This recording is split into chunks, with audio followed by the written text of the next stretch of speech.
Welcome to my kusina. Magluluto tayo ngayon ng Chinese soup dito sa Hong Kong. So, mayroon tayong mga ingredients dito na carrots, sayote, cheese nut, at saka ito matamis to. Hindi ko alam kung anong dry yan. Mayroon din tayong nyog at saka karni ng baboy.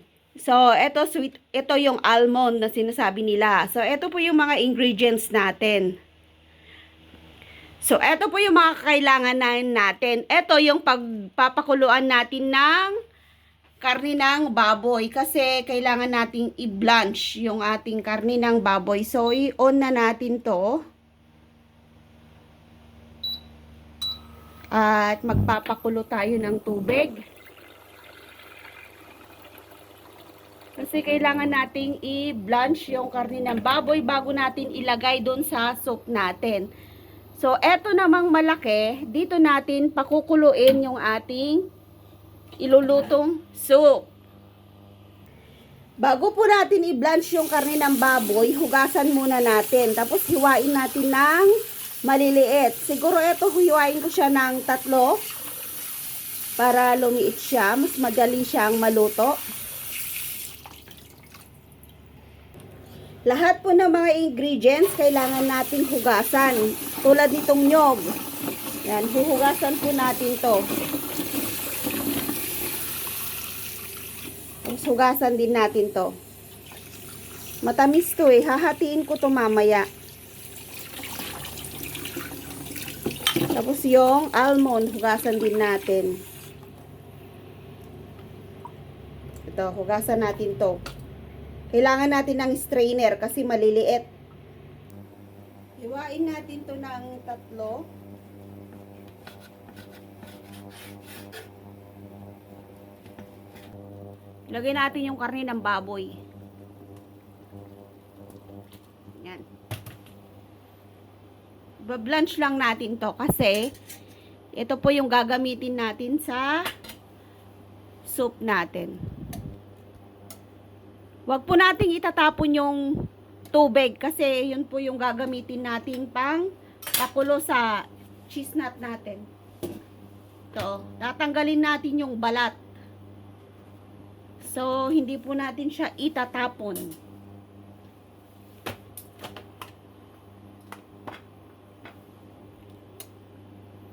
Yan, pwede na siyang tanggalin. Para matanggal lang yung kanyang excess na dugo. Kasi magkukulay puti po kasi yung gilid ng soup natin. Ayaw nila yung ganun. So, yun. Tapos, isusunod natin to. Hanggang matanggal yung kanyang buto. Ay, buto. Yung kanyang balat.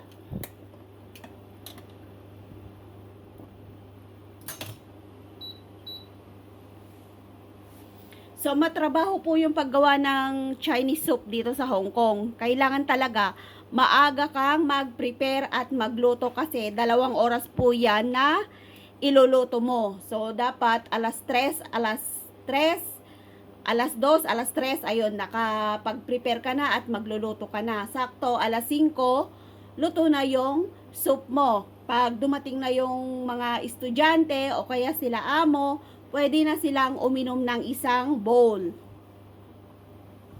I-check natin to kung magbubuka kasi ito. Kung luto na. Ayan o. Ayan. Mainit. So, pakuluin lang natin konti. Para siguradong matanggal siya.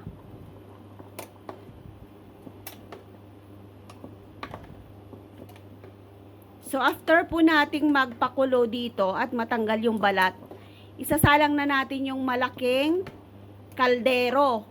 Doon na tayo maglalagay ng mga ingredients natin lahat. Tapos, papakuluan natin ng 2 oras. So, ready na po to. So, yan, tanggalin natin sa tubig. Mainit po siya, pero kung gusto nyong balatan nyo na po. Kung ayaw nyo pa, mamaya muna. O kaya gamit kayo ng tissue pang tanggal ng balat. So, i-try nating tanggalin kung madali. Ayan o. Madali na lang siyang tanggalin. Kaya lang mainit. Yan. Oh, 'di ba? Kaya ang pagtanggal po ng balat niya ay pakuluan nyo muna para madaling tanggalin. Yan, gamit kayo ng tissue para hindi siya mainit.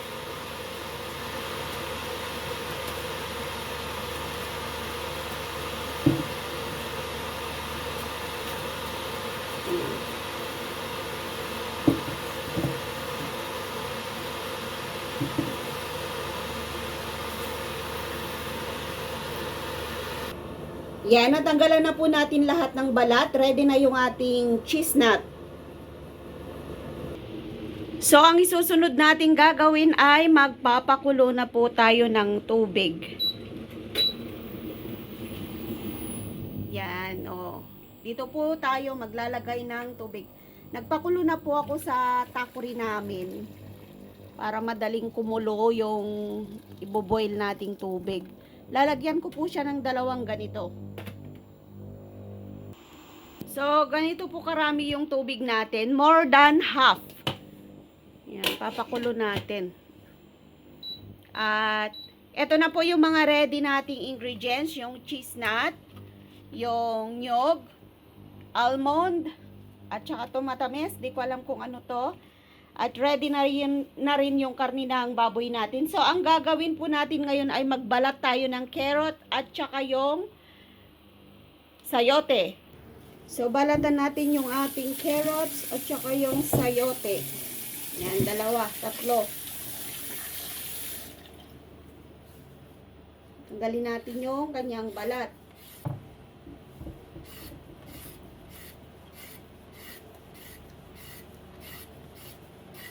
Maglalagay po tayo ng 2 carrots kasi medyo masarap humigop ngayon ng sabaw. Yan, paparamihin natin yung sabaw natin. Tsaka isang sayote. Medyo mahal yung sayote, kaya yung carrot ang dinamihan ko. Pero kung may time po na mura yung sayote, 2 po yung sayote na niluluto ko at saka isang carrots lang. Depende po kung alin po doon yung mura sa panahon. Sa panahon ngayon, mura yung carrot. So, yung carrot po ang binili ko ng 2. Pwede naman pong bago-baguhin yon. Depende na lang po sa sa price. Parang alam ko na rin maggawa ng mga Chinese soup, no? Hindi, sinabi lang kasi ni Amo na it depends on price. So, yan.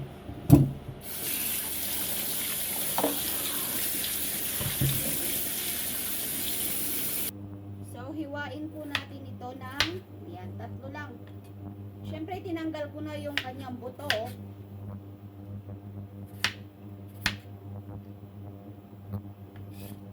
So, ready na yung ating sayote. Yan, lagay natin doon. Halo natin doon sa kanyang kasama. Hiwain rin natin yung ating carrot.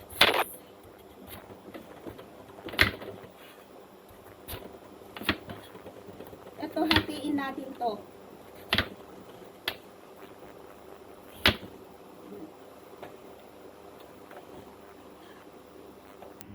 Ready na po yung carrot natin. Ready na po lahat yung ating mga ingredients.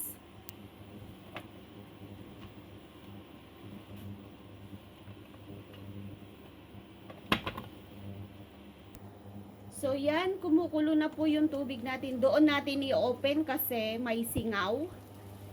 Yan, ilalagay na po muna natin yung ating karne ng baboy. Huwag nating itataas kasi tatalsik po yung tubig.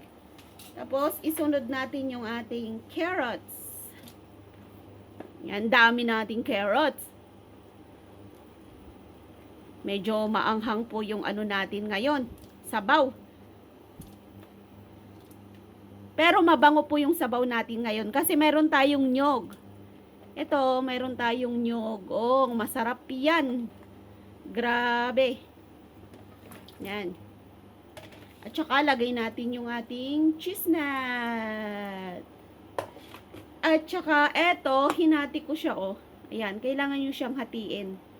Yan oh, hatiin nyo siya para matamis. Matamis po kasi ito. So yan.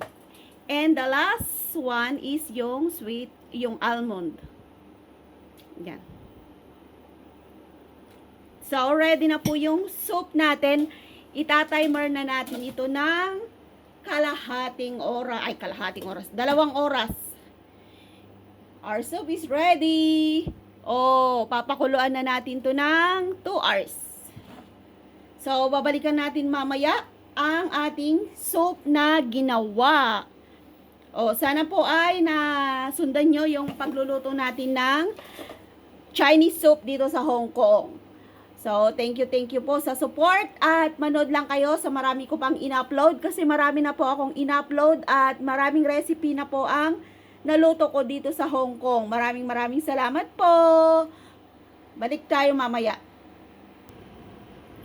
So, yan na po. Nag-i-start na pong mag-boil yung ating nilulutong sabaw. Yan, 2 oras. Mamaya 1 oras, i-update na naman tayo. Update ko na naman kayo. Ang bango. Ang bango po nung nung nyog.